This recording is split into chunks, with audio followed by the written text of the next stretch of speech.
Bienvenidos al panel de Trusted Financial Systems del futuro de nuestros sistemas confiables. Creo que eso es un tema muy interesante y un tema que francamente cuando cierta persona me convenció a ser moderadora nunca lo había pensado. No soy auditor y tengo una carrera larga, más años de lo que me gustaría admitir, como banquera, con un énfasis en México, América Latina, y también estoy en varios consejos. Lo que yo soy usuario de lo que hacen los auditores, como banquera y como miembro de consejo. Y les tengo que admitir que mi relación con auditores es uno de odio y amor. Los adoro cuando me avisen que hay un problema y dicen aguas, esta empresa anda haciendo X, Y, Z, lees las notas y vas a ver. Y los odio cuando como banquera o como miembro de consejo encuentro una sorpresa horrible y desagradable y termino reestructurando la empresa porque el auditor, por incompetencia o porque está coludido, no lo demuestra en los estados financieros. Y como tengo muchos años de experiencia en México, pues hemos visto muchos ejemplos de auditoría que es menos de lo mejor que podemos ver. Entonces yo creo que cualquier cosa que puede mejorar este sistema y hacerlo más confiable y transparente es bueno para los usuarios. Y los usuarios y los stakeholders son muchos. Estuve en un evento en Nueva York, a mí me encanta el FinTech.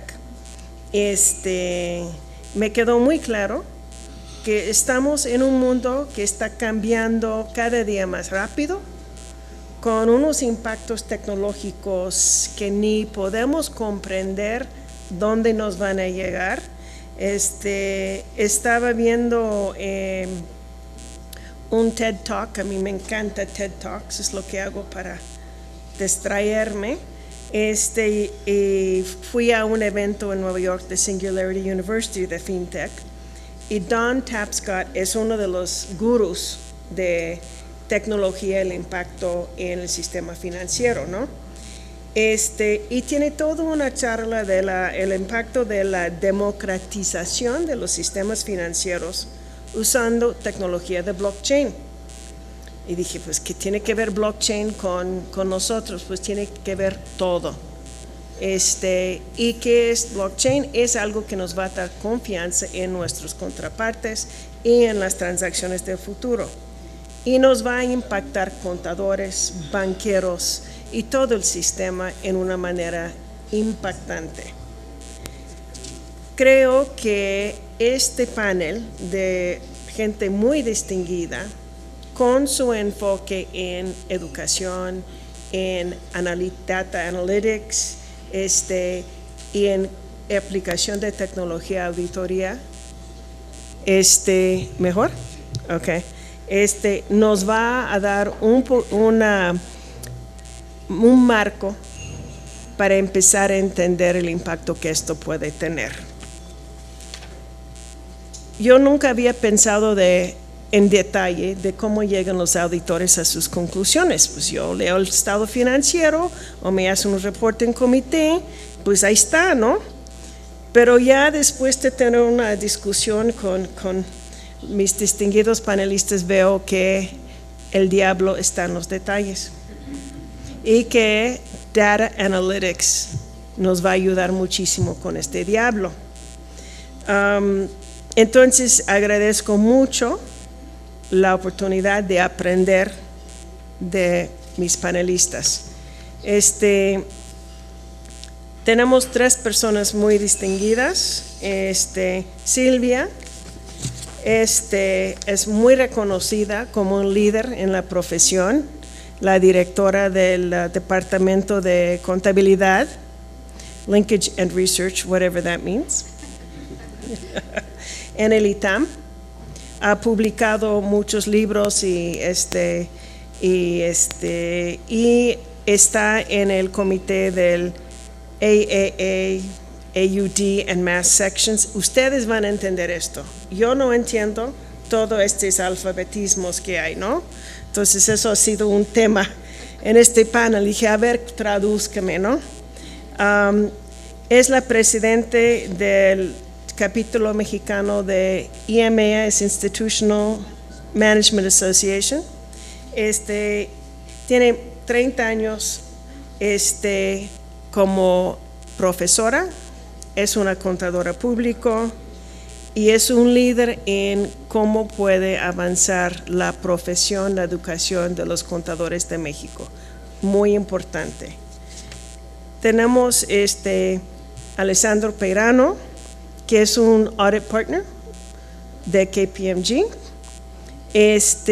y que tiene años y años y décadas de experiencia, y su especialidad es el desarrollo de Data Analytics, que es lo que vamos a platicar aquí.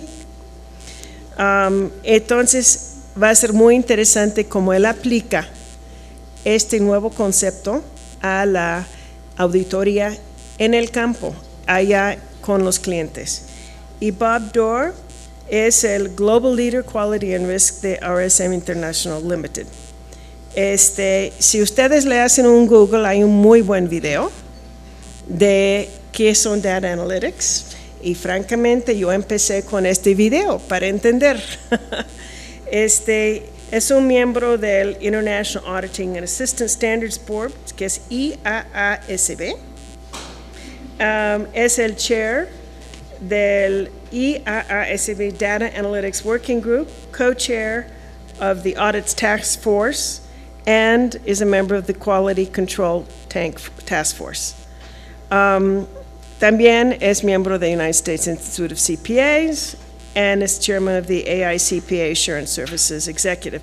Total que tenemos 3 panelistas de primer nivel mundial y yo creo que hay que aprovechar esta oportunidad.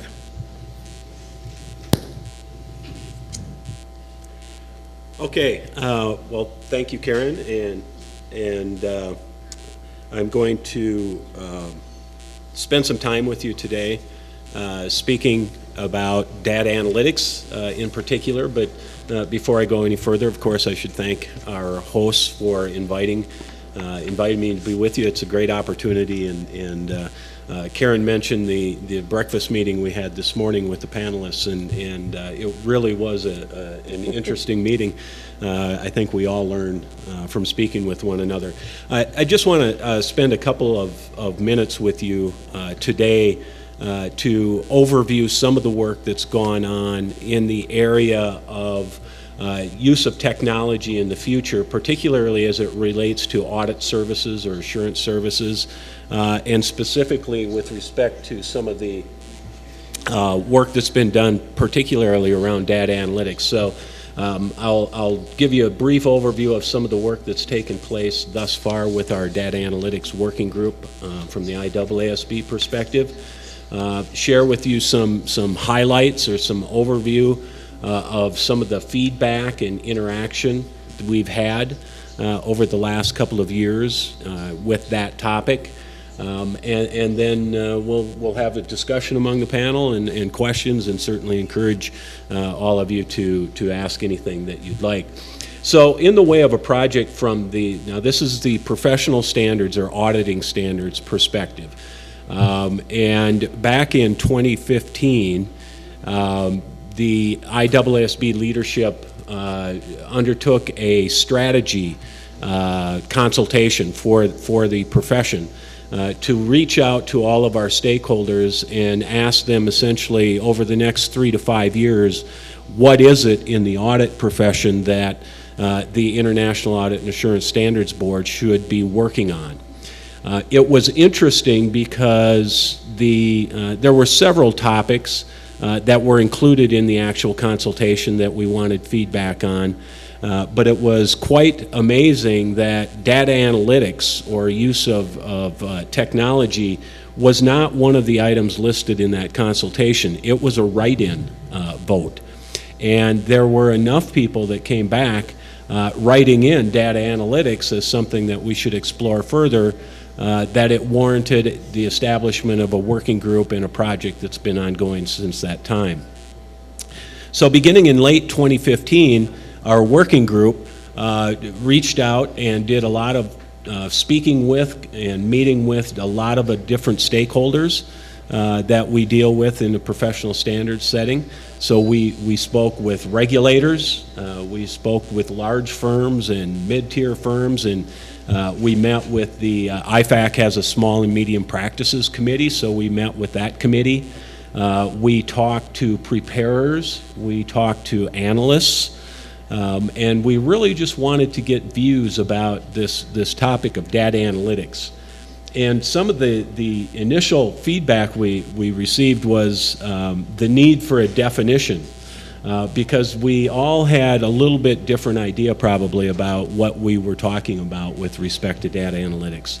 And that kind of started a process whereby in September of 2016, our working group issued a request for input. And you can see the title of that on your screen. The request for input was really around the use of technology in the future from an audit perspective, but with a specific focus on data analytics, because that's what we heard people were most interested in. That was issued in September of 2016. The due date for getting comments and feedback was middle of February of this year. What we've been able to do from that perspective is, and I'm going to need some assistance, Karen, to make sure we're on the right slides. If you can help me. Forgive me, I'm not a Spanish speaker, so I apologize. But we received 50 comment letters back from our constituents, which is really a good feedback for one of our consultations. And we heard some overriding themes. Go ahead. We heard some overriding themes in that that feedback that we wanted to share with you today. And I think, you know, from one perspective, the overall approach, overall there was a lot of support that we heard back from our stakeholders. That is, there were a lot of people that responded to the request for input that said the work that we were doing as a working group was important and that we should pursue it and continue.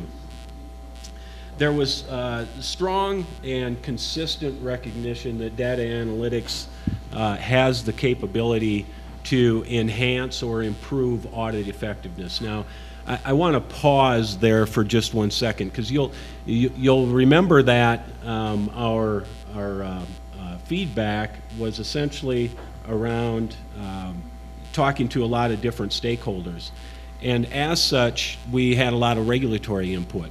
And what was interesting was the feedback was consistent among all stakeholders that the right approach for this was to look at audit quality. Could these techniques enhance audit quality? And the consistent feedback was that yes, it could. We had a discussion this morning at coffee about all of the other benefits that can come out of use of data analytics, better insight, better advice, helping companies understand what's going on, that sort of thing. But we really focused on the audit quality perspective. There was a bit of a cautionary tone that we received generally in the comment letters. The cautionary tone was really about not moving too fast in this area. And there were questions about, well, what's the right approach? You know, some people hold a view that our auditing standards today do not need to be changed substantially because they feel that they are actually enabled in the data analytics is enabled through the current wording in the standard. We had other people that said the standards have to changed significantly. So there were some mixed views around whether we would attack this topic with targeted amendments to the auditing standards itself, or do a more holistic review, and perhaps even a separate standard would be necessary. So we had that feedback that came along with us. Now, there was a couple of other observations that I think are quite interesting, and I want to make sure that we understand. We also heard back that regardless of data analytics and what's going on in that world, and the clear picture that they can enhance audit quality through being better insight and visibility into all the data that's available in client organizations and externally to the organization. There was also a strong agreement that regardless of what you do, the data analytics will never replace the need for good application of professional judgment and professional skepticism. And I think that's important to understand, because in our outreach, when we talk to some of our stakeholders, there was caution about, you fall into that trap where information that's produced by a computer, some people think it's always true, and that it's always the best information and always accurate. And so we want to make sure that whatever we do with the standards, that we're certain that the data produced and the analysis done with these techniques are but one piece of an audit, and that you still have to look at that information skeptically. You have to draw conclusions from it, inferences from it, and that requires good, seasoned professional judgment. So if any of you out there are in the audit profession and have hair the color of mine, or perhaps approaching my level of seniority, I think the good news is there's still a need. For human beings in this world. As a matter of fact, I think there's more need because of the vast amounts of information that we'll be looking at. There was also general consensus that these techniques can be used throughout an audit engagement, and we've listed a few of those there: risk assessment, control testing, substantive analytic procedures, of course, tests of details. Not going to get into a technical discussion of auditing standards, but I just leave it at this, that generally the most prominent use we're seeing for data analytics these days in audits is in the risk assessment phase. And I think the benefit, again, in non-technical terms, is the basic auditing is a very simple process at its core. You take information, you look at it, you try to determine where the risks of errors or misstatements are the highest, and then you design audit tests to go test those transactions. You get your audit evidence, draw a conclusion, and report. That, in a nutshell, is an audit. What's so nice and what's so beneficial, and I think where we have real opportunity with data analytics, is in that risk assessment phase, we can examine and analyze vast increases in the amount of data and sources of data, better enabling us to make more well-informed risk assessments then. And then from there, we have much more opportunity to really target our audit effort and our procedures at data that's more likely to be incorrect than we've been able to do in the past. So that risk assessment, I think, is clearly one of the areas we will go with. And then the last item on this page is the need for regulatory input. Clearly we have different roles that we play in the financial reporting supply chain, and regulators play a critical role. Their role at its very base is to determine whether or not auditors are complying with the professional standards that we're obligated to perform under. And so, it's really important that the regulators come along this journey with us. We are all, after our, are really interested in protecting the public interest and doing what's right for the public. And that's regulators, that's auditors, it's preparers, it's board members, it's everybody that's involved with this. So we heard from our respondents to our request for input that it was really important that we involve regulators so that they understand what we're doing in that regard. A couple of other pieces of feedback, and then we'll take some questions. Preference for a principles-based approach, I don't think that was surprising. Generally in this day and age, people are resistant to rules, being too specific. I think where that really comes to this process, though, is we heard consistently about, and this phrase drives me nuts, but future-proofing the standards. And I don't know what that means. You know, we hear you need to update the standards, you need to modernize them, but the cautionary part was don't do that in a way that's so specific that tomorrow, with new technology, the standards are outdated already. In other words, don't make changes to standards that need to be consistently, frequently updated to keep pace with technology, because that's disruptive. The standards change too much. But at the same time, take the standards and write them in a way that will encompass and enable the use of innovation and new technology as we move forward. That, my friends, is a challenge. And it's one that we're working with at the IAASB and through our data analytics working group, of course. But we heard that one loud and clear, so we'll take that to heart. The other aspect in the request for input, we laid out in brief form what our plan was from the board level to deal with data analytics. We decided that at that point we were not going to open up a whole standard setting agenda around data analytics or technology. We've got a lot of other work that the board is also encompassed in and busy with. But I think what we heard was support for the approach that we're taking, which is our data analytics working group is working interactively with each of the other major standard setting projects that are going on at the board level currently. So right now we have a task force working on amendments to risk assessment, ISA 315. We've got multiple task forces that are working on quality control standards, both at the firm level and at the engagement level. And we have an audit evidence standard, ISA 500, that we're looking at. And also from the professional skepticism and judgment perspective, there's a joint task force comprised of the Auditing Standards Board International, the Ethics Board, as well as the Education Board. So we are working with them to make sure that in all those projects, data analytics is reflected, is contemplated, and in that way we'll be able to move forward. So with that, that's a 50,000 foot level summary of 50 comment letters that we got back. And we'll be working, we have another board, our next board meeting is coming up in a couple of weeks in New York, and we'll be sharing some of the detail information with the board received from that request for input at that point. So, thank you.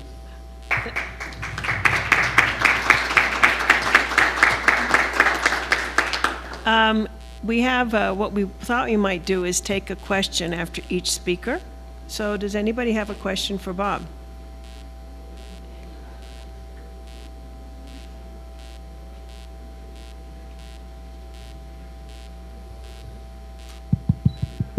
Can you hear me? Mm-hmm. It's a question, Robert. First of all, thank you for being here with us. I am a stronger believer of the use of data analytics. It's a tool that improves efficiency and helps to conduct all the engagement in a very fast way. Mm-hmm. However, I think we have to open a discussion about the quality of the data. Mm-hmm. And I want to put this from the government perspective. So I work for the IDB. I am in Barbados and has been in the Caribbean, in Dominican Republic too. And the most challenge I have seen is, for the government perspective, who owns the data. Sometimes the Supreme Audit Institution, they have so many challenges in how to access the data in order to conduct their test. Mm-hmm. So how we can coordinate or coordination is the key in that point, because most of the Ministry of Finance or other institutions with the Treasury departments owns the data, and sometimes the government auditors don't have access to work with them.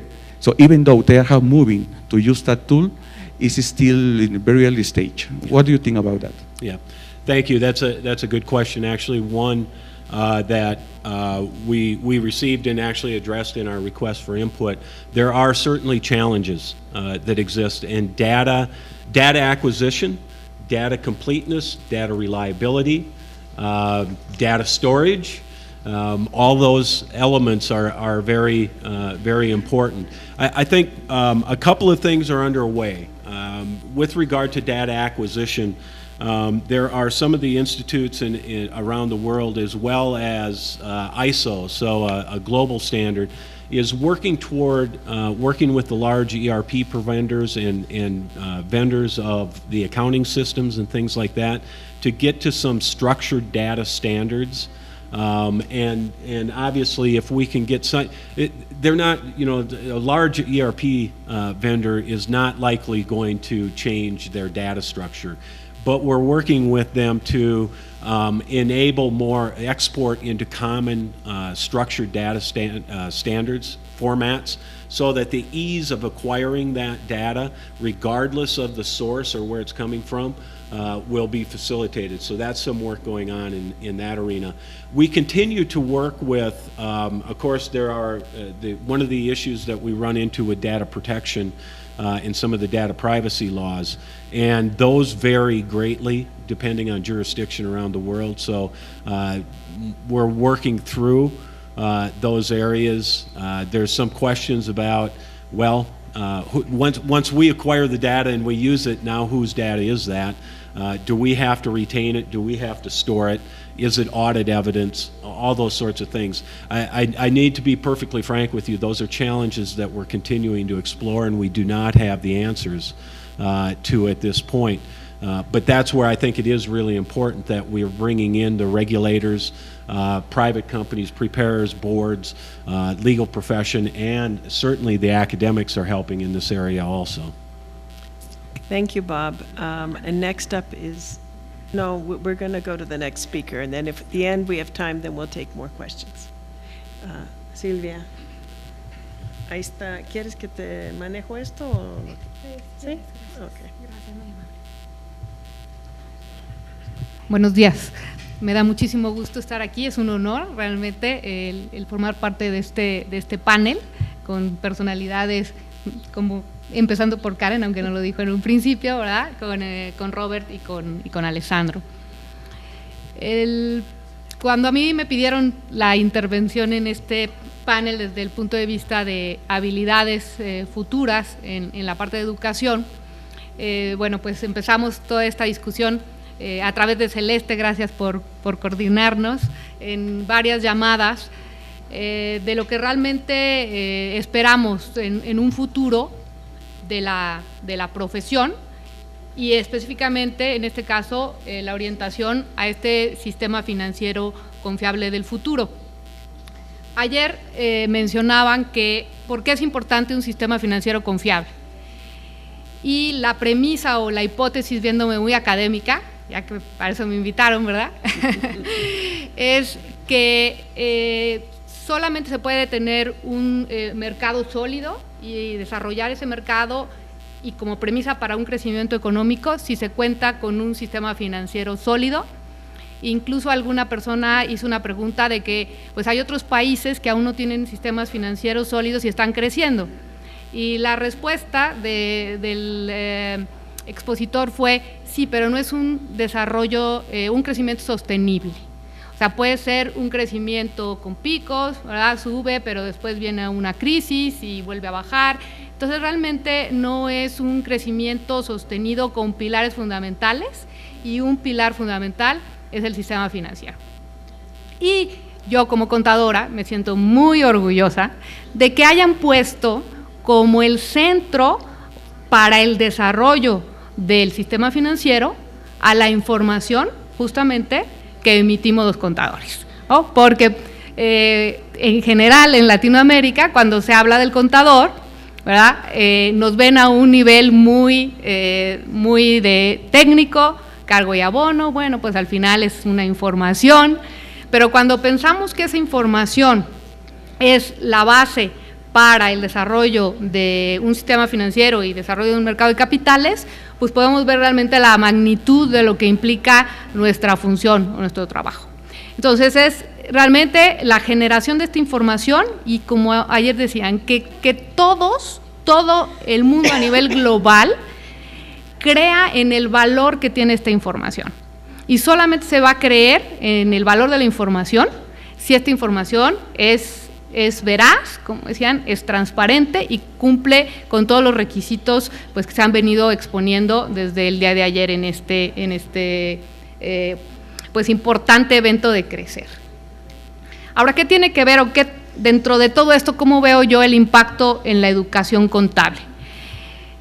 Para lograr tener este sello de calidad mundial en la información, pues lo primero que se tuvo que hacer en el mundo fue iniciar un proceso de convergencia.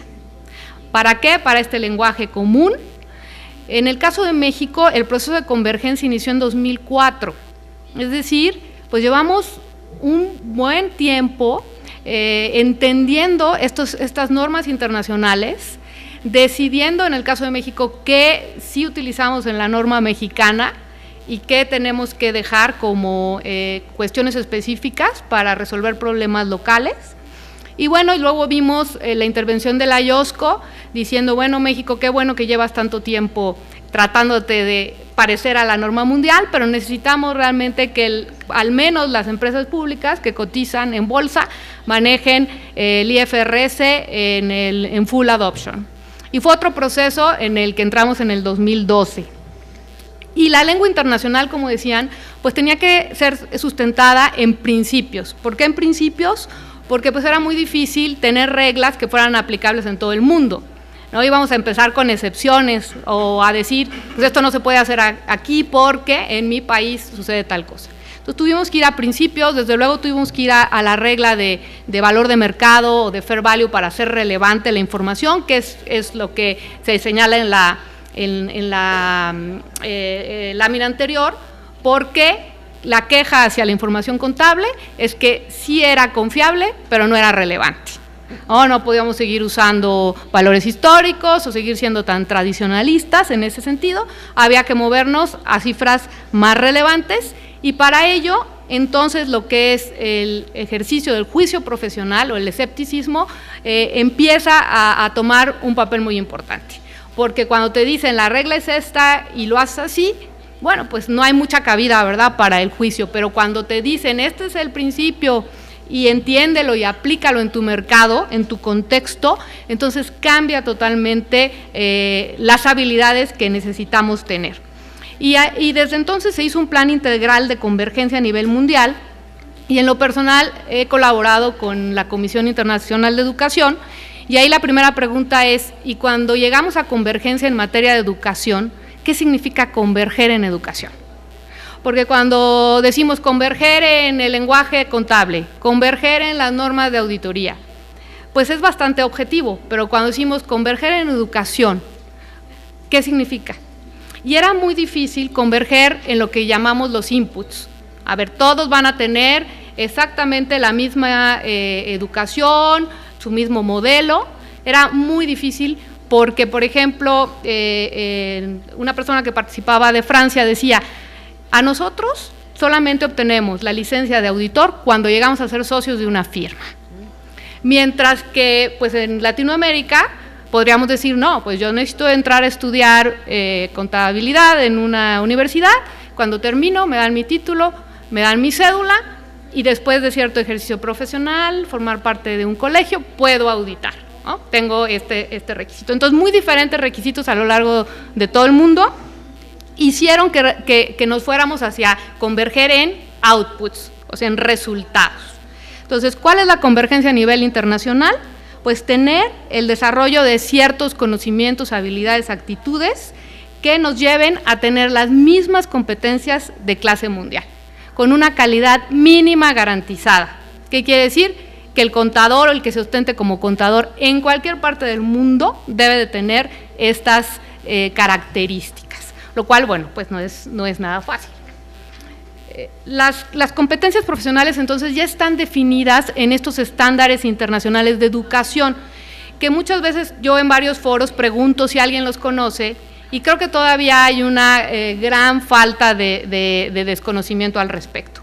Entonces tenemos la norma 2 que señala competencias técnicas, no se las voy a leer, ahí están listadas, pero evidentemente hablan de un contador muy robusto, de un contador que conoce de gobierno corporativo, conoce de negocios, conoce de tecnología de información, conoce de economía, de leyes, o sea, es un contador robusto, no es un contador técnico. Tenemos la norma 3 que habla de las capacidades intelectuales, interpersonales, y la norma 4 que desde luego se basa en ética, en el reconocimiento del interés público, de que existimos para proteger este interés público, y en lo que ahora señalamos como fundamental, que es tener escepticismo y juicio profesional. También tenemos competencias específicas en el área de tecnología de información. Cuando decimos qué tanto debe saber de tecnología un contador, ¿no? Ahora que estamos hablando de data analytics, de la importancia de la tecnología. Entonces no queremos que el contador pues le haga competencia o casi estudie ingeniería en computación, pero sí que tenga una claridad de cómo la tecnología, este sistema de información, tiene los controles, qué tan relevantes son los controles y qué tanta seguridad hay sobre la emisión de la información. Que también entienda cómo todo el análisis de datos puede contribuir a generar información útil para la toma de decisiones, y que realmente tenga como foco el uso de toda esa tecnología para generar reportes más relevantes para la toma de decisiones. Existe una norma internacional que es la 8, que es específica para auditores. Las normas internacionales de educación señalan 2 puntos importantes para los contadores. El punto que se llama desarrollo profesional inicial, es Initial Professional Development, cuando el contador termina su entrenamiento y entra a la profesión. Digamos que hay una separación entre la parte educación y la parte ya de ejercicio profesional. Entonces, el punto en donde a alguien se le da una cédula de ejercicio profesional, ese es el primer punto importante, que se llama desarrollo profesional inicial.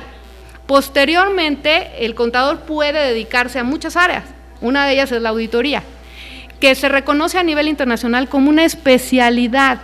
O sea, quien quiere ser auditor tiene que estudiar mucho más allá de lo que se le dio en el nivel licenciatura como contador. Es una especialidad.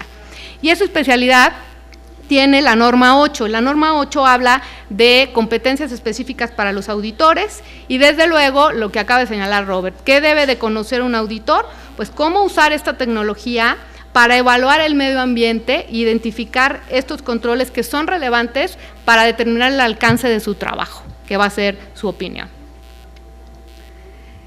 En una encuesta que se hizo a KPMG, en donde se le pidió dijera cuáles son las competencias del futuro de los auditores, pues ahí tenemos las que se mencionan como más importantes. Desde luego, habilidades de investigación, pensamiento crítico, etcétera. Si ustedes ven, todas ellas son más habilidades que conocimientos por sí mismos.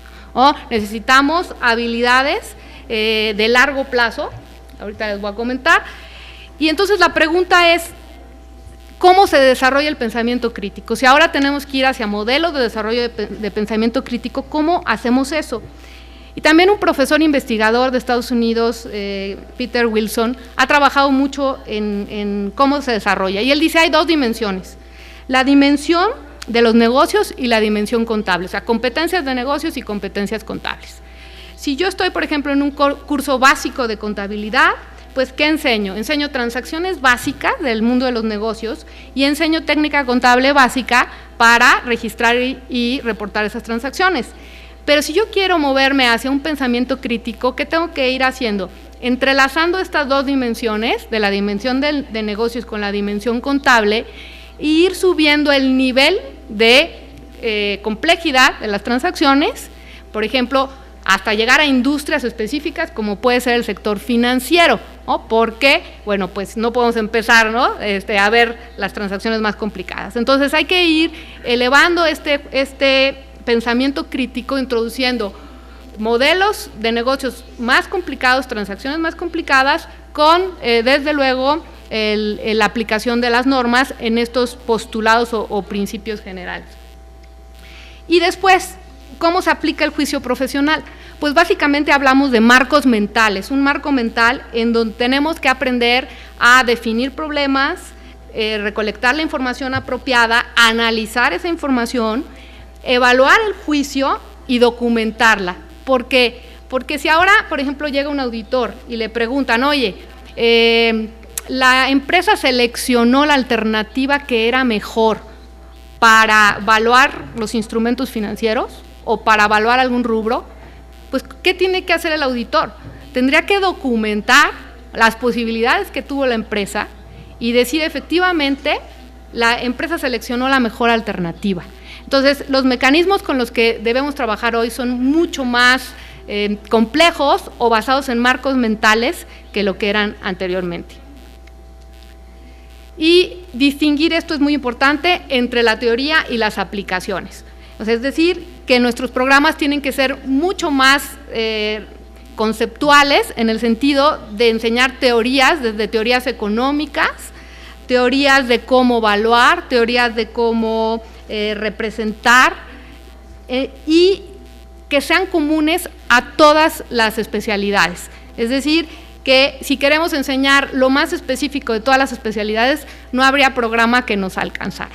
Entonces, tenemos que ir a marcos generales de teoría y entender que las aplicaciones son muy específicas: contabilidad para fines fiscales, contabilidad para fines regulatorios, contabilidades para industrias que no están contenidas en las normas en general.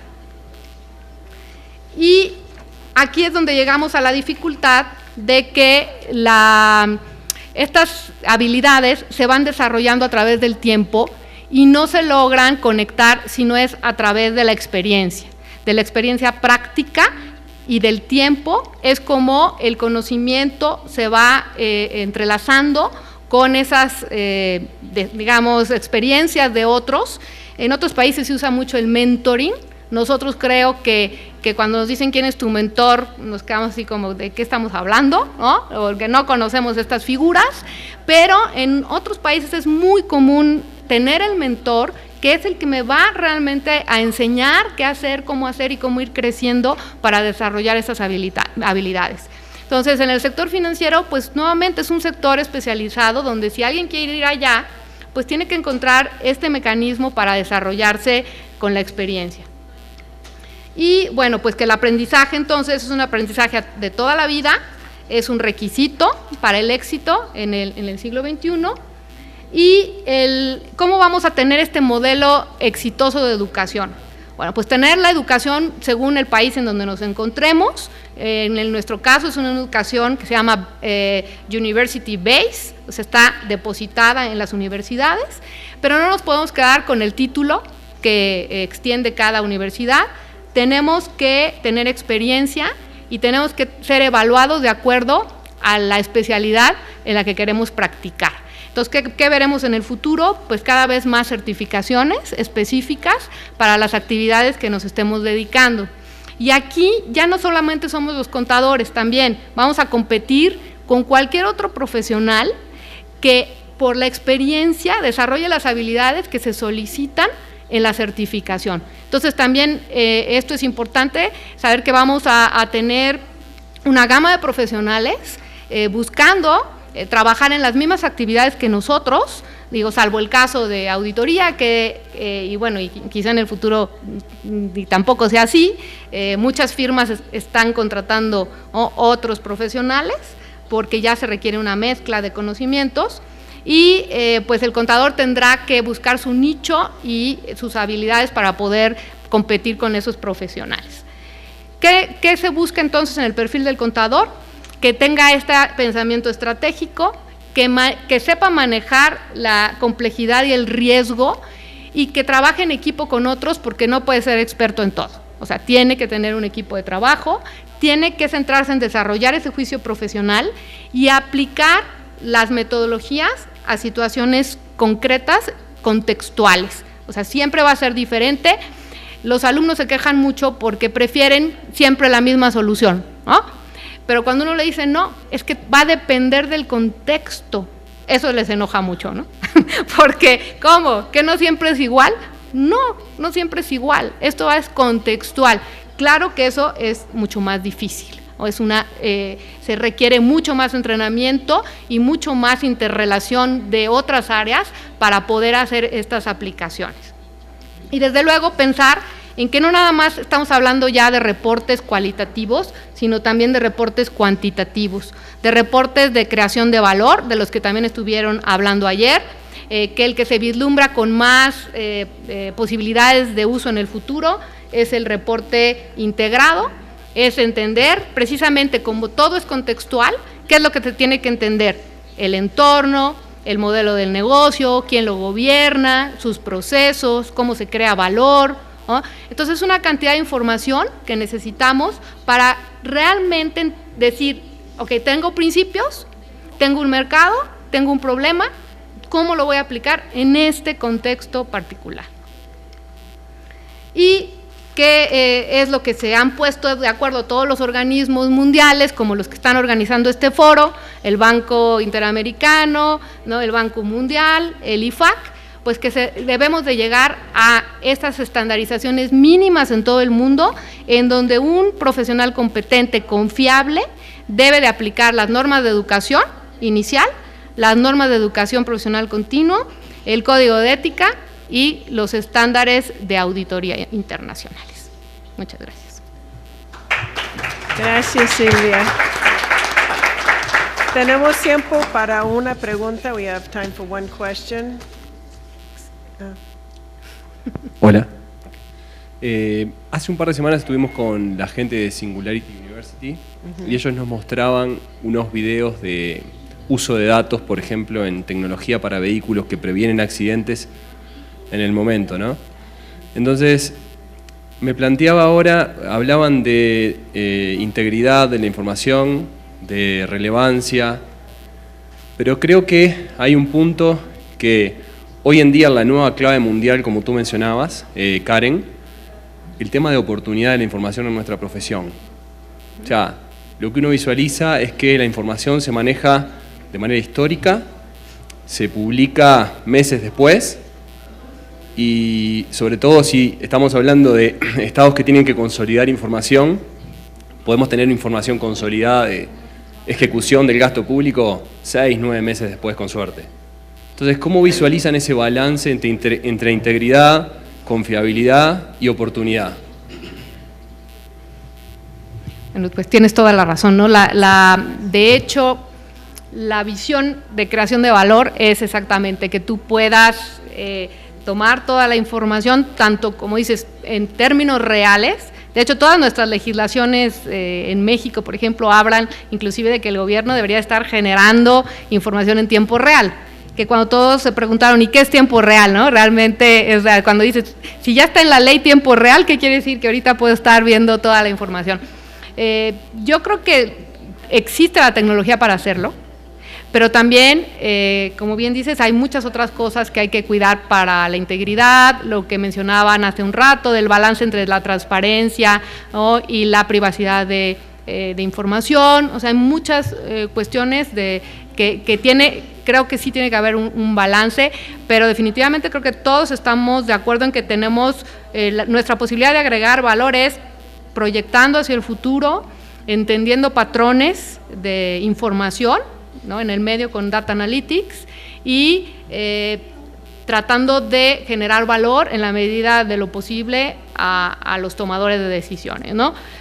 Y ya aquí, como decía, pues ya no somos nada más los contadores, ¿no? Sino somos una gama de profesionales alrededor de toda la cadena de valor. Entonces, de acuerdo contigo, yo les comentaba que el problema que tenemos en las universidades es que cuando tú quieres entrenar a tus alumnos con un software que se use en el entorno, pues nadie está dispuesto como a decir, sí, yo lo hago, que lo mejor sería tener estos programas de entrenamiento igual como los tienen en otro mundo, de estancias profesionales que fueran parte de la currícula, y entonces poderse entrenar en todo esto, porque las universidades hoy carecemos mucho de estas posibilidades, ¿no?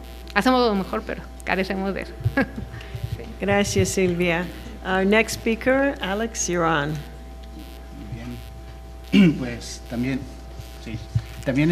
agradecer a la organización la invitación, tenerme aquí.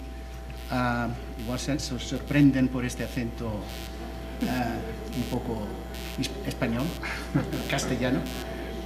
Les explicaré brevemente. Yo soy italiano, viví en España más de 30 años y ahora hace ya casi más de 5 años que estoy viviendo y trabajando en los Estados Unidos. Entonces uno acaba hablando todo, pero sin dominar nada. Esto me recuerda un poco el chiste de aquel que decía: usted domina el inglés, y dice, hombre, si es bajito y se deja así. Entonces me voy a atrever a hacer la presentación en español, pero voy a utilizar algunos términos profesionales en inglés. O en italiano. Evitaré el latín, lo prometo. Bueno, mis colegas han hecho unas presentaciones ya muy completas y creo que lo que yo voy a intentar hacer es dar un poco la perspectiva desde un punto de vista práctico, de implementación práctica, y lo que supone para los auditores el uso de DNA. Y me gustaría empezar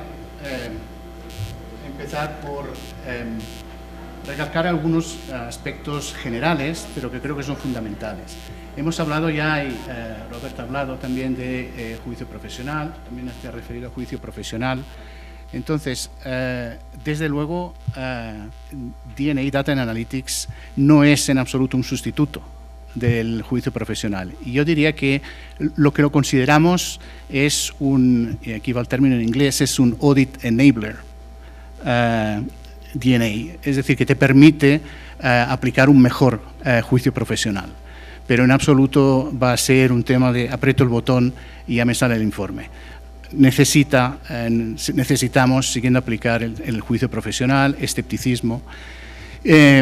Otra cosa a la que me quería referir es también el concepto de Data and Analytics. ¿Qué es Data and Analytics? Esta es una pregunta que muchas veces recibimos y nos hacen. ¿Qué quieres decir con esto? Y hay definiciones, y de hecho el IAASB también propuso una definición recientemente en una publicación en septiembre pasado. Yo creo que hay 3 elementos básicos siempre cuando hablamos de DNA, y es, en primer lugar, desde luego, el uso de tecnología. Este es un elemento indispensable. También tiene que haber un elemento de análisis en base a unos parámetros, en base a unos algoritmos, en base a unos business rules, llámenlo como quieran, pero eso es parte integral de DNA. Y el tercer aspecto, que también creo que es muy importante, es el output que genera aplicar una rutina de DNA. Tiene que ser algo que tenga sentido y que ayude a la interpretación. Y hoy en día también hablamos de lo que son visualizaciones de resultados. Es decir, estos 3 aspectos creo que son muy importantes y siempre están presentes cuando hablamos de DNA.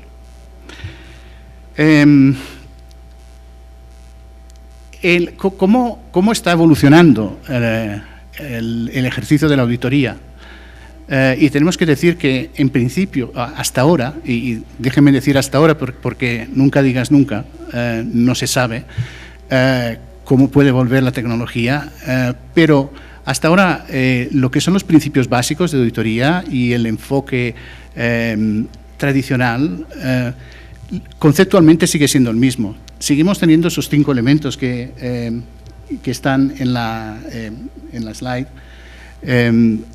El primero, bueno, más que gestión del compromiso, es gestión de lo que es el trabajo, la gestión del trabajo, la evaluación de riesgos, testeo de controles, testeo sustantivo y, finalmente, pues el reporting, las actividades de reporting. Esos 5 elementos siguen siendo válidos y seguimos aplicándolos. Pero una auditoría tradicional, algunos de los elementos distintivos de esa auditoría pueden ser los que están allí indicados. Pues la evaluación de riesgo suele ser en términos más generales, y me voy a explicar después a qué me refiero con esto. Uso de tecnología, por ahora yo creo que sigue siendo más limitado a automatizar cosas que históricamente hemos hecho de forma manual y ahora las estamos automatizando. Y es un enfoque de auditoría basado en muestreo, básicamente. ¿Esto cómo evoluciona con DNA? Con DNA, pues ya estamos hablando de que a la automatización le agregamos lo que es innovación. Es decir, ahora tenemos muchos más datos y con la existencia de estos datos podemos hacer cosas que antes no hacíamos. Con lo cual no es únicamente cuestión de automatizar algo que hacíamos de forma manual, sino de hacer nuevas cosas, más cosas. También es muy importante la digitalización de toda la información. Es decir, para poder aplicar DNA tenemos que tener los datos de forma electrónica. Eso es así. Y el tener los datos de forma electrónica tiene unas implicaciones a las que me referiré después también, pero importantes para el auditor. Un poco por el punto que habéis preguntado antes de lo que son los datos y lo que es la fiabilidad, la relevancia. Y finalmente, diría que otra de las características distintivas de una auditoría DNA es que está basada en las excepciones en vez de en un muestreo. En un muestreo, el muestreo es en sí un poco a ciegas, es decir, yo escojo partidas en la población y esas pueden tener algún error, pero muchas no pueden tener ningún problema. Utilizando DNA es más, digamos que el auditor tiene más elementos para poder ya enfocar directamente lo que es riesgo o poblaciones de más riesgo. Entonces, después de estos aspectos que son más generales, lo que quería mostrarles un poco es, muy brevemente y evidentemente, o sea, esto es también a 50.000 pies, es un análisis muy, muy global, pero ¿cuáles son algunos de los elementos que están cambiando? Y he separado aquí entre lo que es la evaluación de riesgos y lo que es el testeo de auditoría, el clásico testeo. Pues cuando hablamos de evaluación de riesgos, creo que la característica crítica es la capacidad de desagregar datos. Muchas veces en una auditoría tradicional, cuando evaluamos riesgos, hacemos análisis al inicio de la auditoría y estos análisis se realizan a nivel de las captions de los estados financieros, pues las ventas, los clientes, etc. DNA te permite hacer el análisis de una forma muchísimo más detallada y en vez de hablar de ventas, puedes hablar de ventas de este mes, de este cliente, de este área, y de una forma mucho más fácil. Puedes obtener esta información de una manera mucho más sencilla que lo que supondría analizarla manualmente. Esto hace que el concepto de evaluación de riesgo esté cambiando y yo creo que va más allá de lo que generalmente se ha conocido como evaluación de riesgos, porque a la vez que estás evaluando riesgos de forma general, ya estás identificando las partidas que tienen más riesgo y donde seguramente tendrás que hacer más trabajo y quizás pues estás obteniendo un cierto tipo de evidencia sobre esas partidas ya.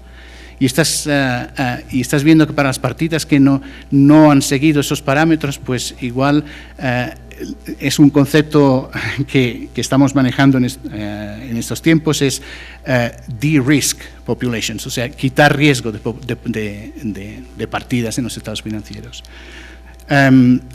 Muchas veces cuando hacemos análisis de evaluación de riesgo, la respuesta a la evaluación de riesgo ya ocurre en el mismo momento. Entonces, todo esto es un cambio para la profesión, es un cambio muy importante. Y a veces hablamos del concepto de, no sé, bueno, en español no sé cómo decirlo, pero es amalgamation of procedures. Y quizás lo que antes eran fases discretas en la auditoría, ya no podemos decir, ahora estamos haciendo evaluación de riesgos y ahora estamos haciendo testeo.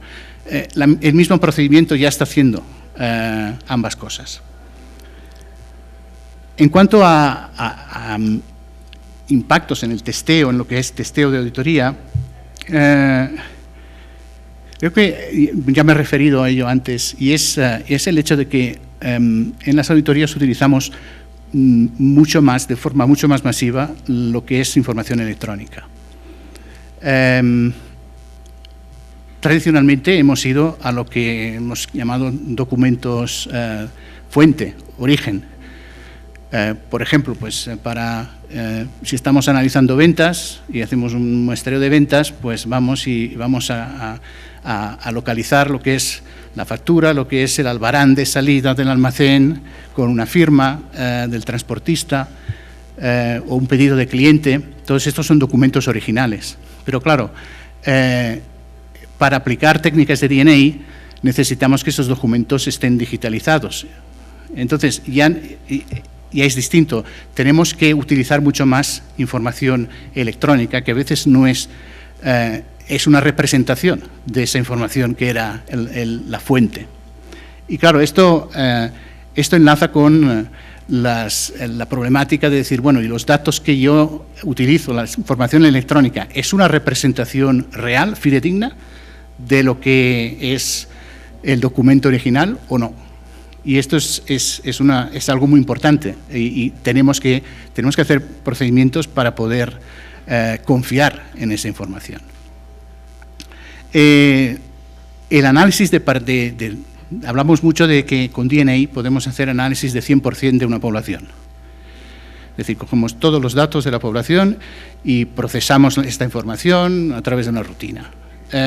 Evidentemente, pues las excepciones, o sea, las partidas donde tenemos dudas, van a ser exponencialmente mucho mayores, un número mucho más grande.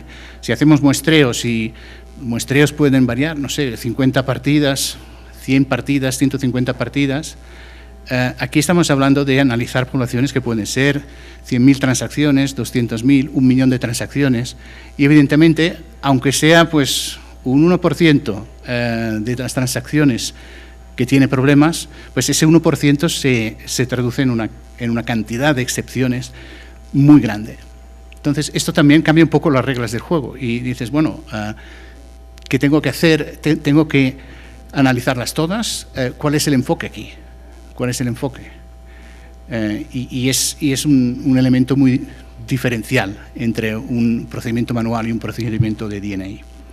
Y finalmente, a lo que me refería ya antes hablando de evaluación de riesgos, es en testeo de auditoría. Cuando hablamos de testeos de auditoría, a veces tenemos la posibilidad de combinar procedimientos a nivel de la transacción individual. Una misma transacción la podemos testear para ver si una venta pues se corresponde con un documento digitalizado de salida de almacén, pero a la vez podemos seguir la pista de esa misma transacción a ver a través de cuándo se ha cobrado.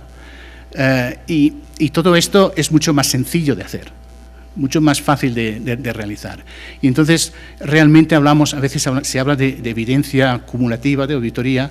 Yo diría que más que evidencia acumulativa, aquí tenemos la habilidad de combinar técnicas de una manera más fácil y a nivel más individual.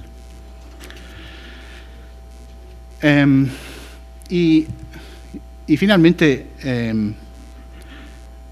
voy a hablarles un poco de los que son lo que entendemos que son retos principales. A ver, retos, pero a la vez todos los retos son oportunidades. No quisiera aquí dejar la impresión de que todos son dificultades, en absoluto. Es decir, todos estos retos tienen su yin o su yang, no sé bien cuál es, pero tienen su otra cara, la cara positiva. La adquisición de datos, ya mis colegas se han referido a ello ya, y la adquisición de datos desde luego es un reto, y es un reto también porque, claro, los datos tienen que estar en un formato determinado para poder analizarlos y para poder procesarlos. Y a veces no solo depende de la capacidad de las rutinas que haya desarrollado el propio auditor, sino de la compañía que estemos auditando, pues de si dispone de esta información en esos formatos. La extracción de la información es también otra guerra, yo diría, con la que se pelean muchos y muchos auditores. Silvia se ha referido antes a cuáles son las cualidades que tiene que tener un auditor y tú ibas diciendo, yo digo, bueno, somos superhombres aquí o supermujeres porque tienes que saber de todo, pero ahora con Data and Analytics también tienes que saber de extracción de datos. Bueno, ¿esto cómo se soluciona? Esto se soluciona también variando los perfiles de los equipos de auditoría. Pues en los equipos de auditoría tiene que haber gente que sepa de informática y que sepa de tecnologías de la información y que hable con personas en el cliente que sepan de lo mismo. Pero bueno, hay que montar esos equipos y es algo novedoso. ¿A qué me refiero cuando digo entender los datos y entender las herramientas? Yo creo que uno de los peligros que tenemos es que vamos a utilizar una herramienta de Data Analytics porque podemos y no porque realmente lo necesitamos. Es decir, tenemos que saber realmente si tiene sentido utilizar una herramienta de DNA o no. Yo recuerdo pues, que hace muchos años, cuando daba cursos a gente que empezaba en auditoría, pues había un ejemplo en el que se decía, pues para procedimientos que se pueden aplicar sobre la cartera de clientes, los saldos a cobrar.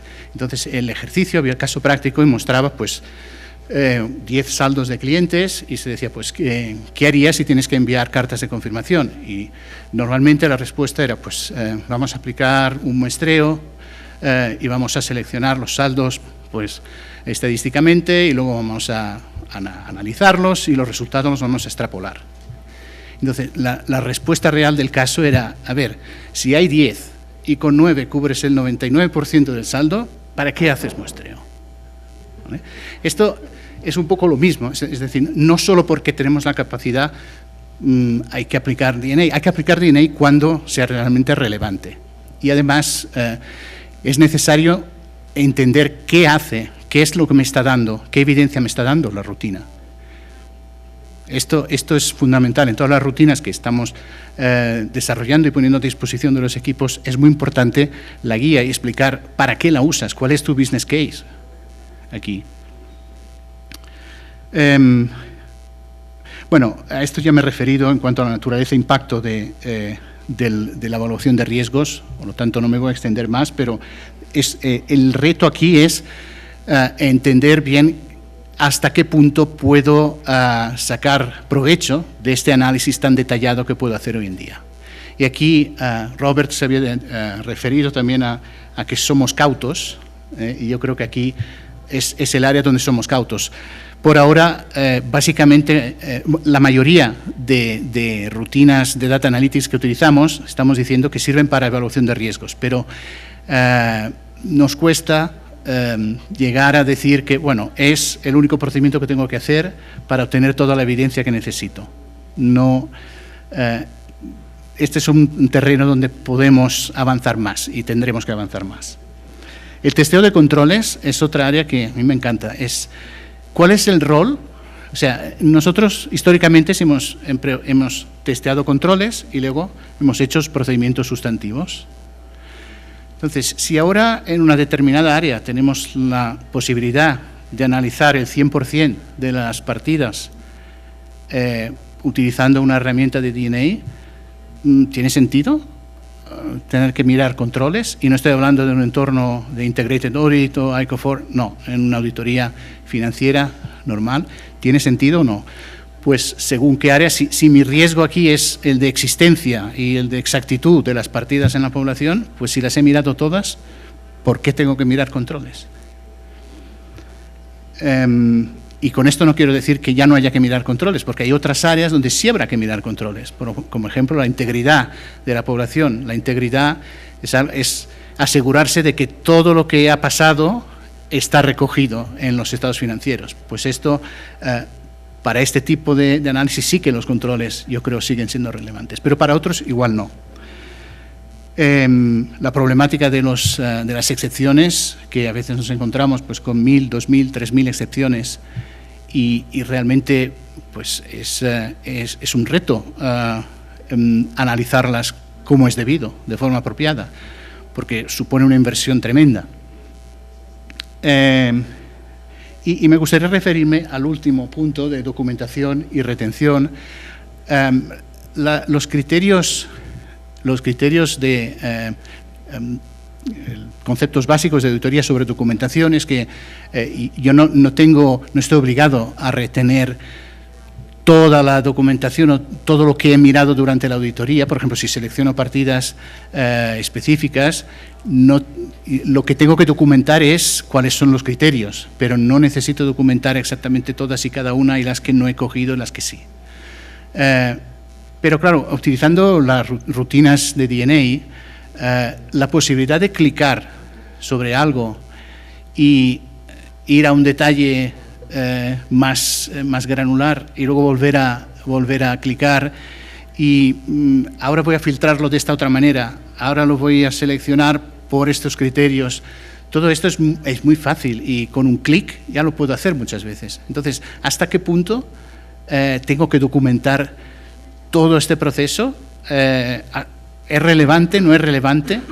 Claro, este es un área donde estamos viendo que los equipos pues están guerreando, a veces no saben bien si tienen que guardar documentación de todo o no.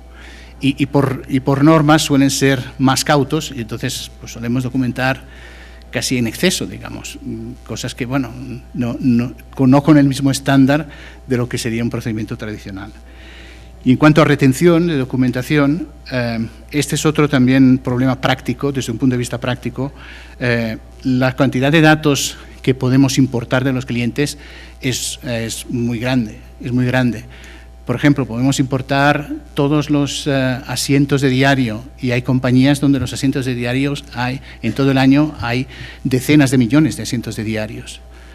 Claro, ¿los tenemos que retener o no? Y si los tenemos que retener, esto también desde un punto de vista práctico de infraestructura, pues es un problema, porque es una cantidad de memoria que tienes que tener o de servidores que tienes que tener dedicados solo para esto.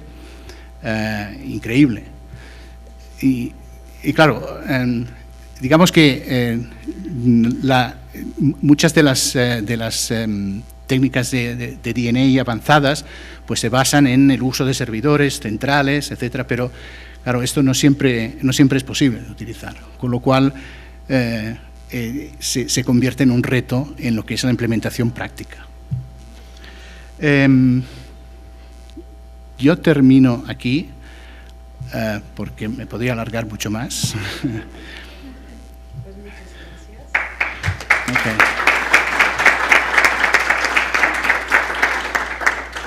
Y yo creo que we're open to questions.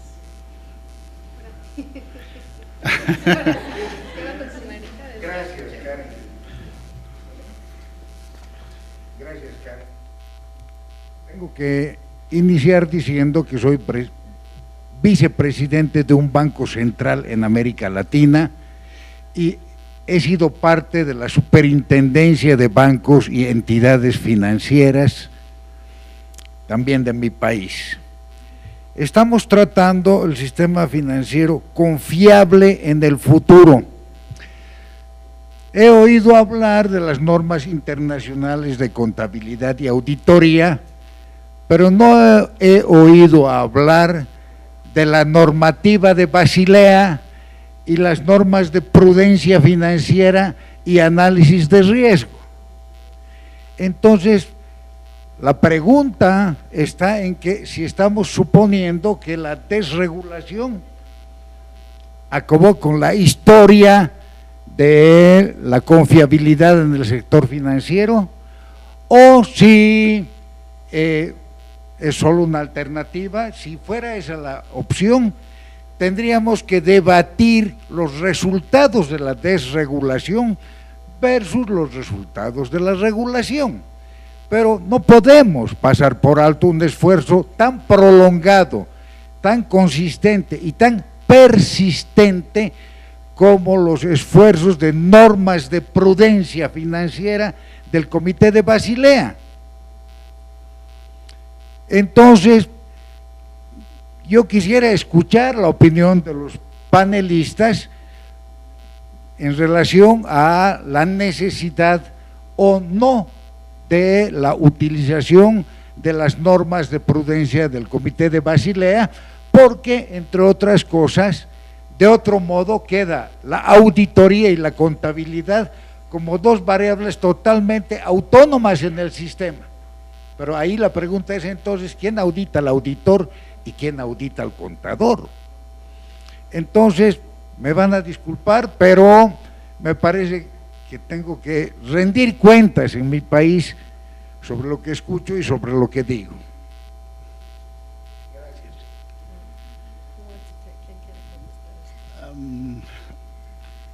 Bueno, yo puedo dar mi...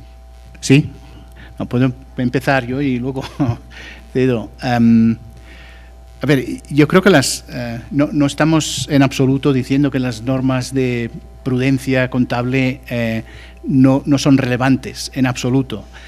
Quizás el enfoque ha sido más hacia lo que son las normas de auditoría, bueno, debido a que la Data and Analytics lo hemos estado analizando desde ese punto de vista. Y para ligar con las normas de prudencia financiera y Basilea, yo creo que la utilización de tecnología, para ligar las dos cosas, diría que es también fundamental de cara al análisis que los propios bancos tienen que hacer para ser capaces de cumplir con estas normativas. Y no me quiero... A ver, el sector bancario no es mi especialidad, con lo cual no quisiera decir algo que estuviera fuera de lugar. Lo que sí quiero reiterar es esto, que creo que Data and Analytics va a cumplir un papel importante y relevante en permitir seguir esas normas. Y no sé si, Robert. Yeah, I'd just add, I think one of the areas, and you're right, we've focused primarily today on financial statements and auditing. Certainly the safety and soundness aspects in Basel Committee are terribly relevant. All I would say is a lot of the outreach that we conducted, one general thought that comes back is the more data that is available and that can be analyzed, the more well-informed many different constituents can base assessments and make decisions and use that information. So a lot of what Alessandro talked about with some of the data analytics techniques and things like that are equally portable across different spectrums. So if you're looking at some of the safety and soundness aspects, there's a lot of data out there if it can be harnessed and analyzed efficiently through some of these techniques, can actually enhance the protection of safety and soundness. And I think so. I don't think they're counter to each other. I think they work very well. Data analytics can be applied in financial accounting. Clients, we know entities use data analytics all the time, right? When you click on your website and it comes back and it shows you an advertisement for something you clicked on yesterday, that's data analytics. They're used in marketing programs, they're used in internal auditing, certainly financial statement preparation auditing. So the whole field of data analytics, I think, is equally important across a broad spectrum of stakeholders. Ya, nada más, quisiera agregar en la parte que me corresponde de educación. Como explicaba, existe la idea de converger en educación a nivel mundial, y lo que se hizo fue converger en lo que se llama, como explicaba un poco, el desarrollo profesional inicial, un punto específico donde para América Latina tenemos un título de contador público o algún otro título, y se empieza a trabajar ya en las especialidades. La primera norma que existe ya emitida es auditoría, y se está trabajando en educación para sector público y para sector financiero, pensando que son especialidades, como decía, ¿verdad? Porque tienen habilidades muy específicas que hay que desarrollar, y estaría de acuerdo en el caso de que pasamos de un mundo quizá no tan regulado a demasiado regulado, y sobre todo el sector financiero pues es uno de los que sufre, ¿no?, de mayor regulación, y muchos se preguntan si el costo, ¿no?, de tanta regulación realmente vale hoy, o hay que pensar mejor, ¿no?, y retroceder y no estar tan regulados, ¿no? Pero en materia educativa eso es lo que está pasando. We have time for one more question. So, do you think ethics and independence standards would also need to be evolving, since now auditors have a lot more access to the information and can provide clients with different insights? Did we plant that question? When we had coffee together this morning, that very topic came up. Because it is in our outreach, particularly when speaking with regulators, that's one of the first questions that are asked, because, you know, whether it's right or wrong, there's a perception that particularly some of the larger audit firms are interested in data analytics because of the value, the insight they can bring to their clients, and therefore, are they really enhancing audit quality, or are they selling a consulting service? And you know, where do the independents start and stop? So it's a very relevant question, and I'll just respond very quickly because I know we're short on time. But you know, I used an illustration this morning. There's a lot of the data analytics that are being done today is process mining and process mapping, where you can actually capture all the financial transactions of a client throughout the year and map how those transactions flow through their financial accounting system. And the power of that is, of course, it enhances audit quality because you have so much more insight, but also you're able to identify perhaps the 20 or 30 transactions that went down a different route that management of your client was not aware of. And I think it's absolutely in the public interest that we as auditors be able to share that information with management, provide them insights that they previously didn't have, so that they can look at those transactions and decide whether they need to adjust their systems or their controls. So I think as long as we stay within the parameters of what's allowable under the independence rules, but I don't see necessarily providing management of our clients with better insight as being an independence issue. That's only if it impacts our audit directly. So I hope that helps, but that is a question we get asked a lot, very commonly. Yeah. And do we have time? We have to stop. Oh, we're out of time. Sorry. We're out of time. Okay. Yeah. We're going to give you guys some certificates. Some goodies.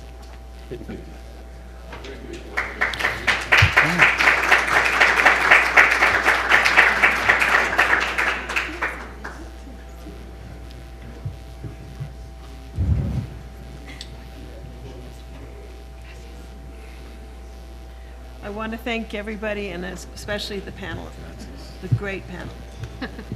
Thank you, Karen. Gracias.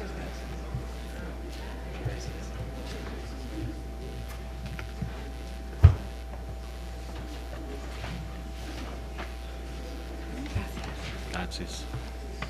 Muchas gracias. I was going to say, No quería hasta después.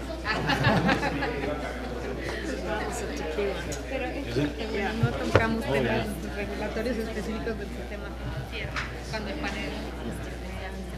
I'd be happy to. I might be handicapped by not having the translation service.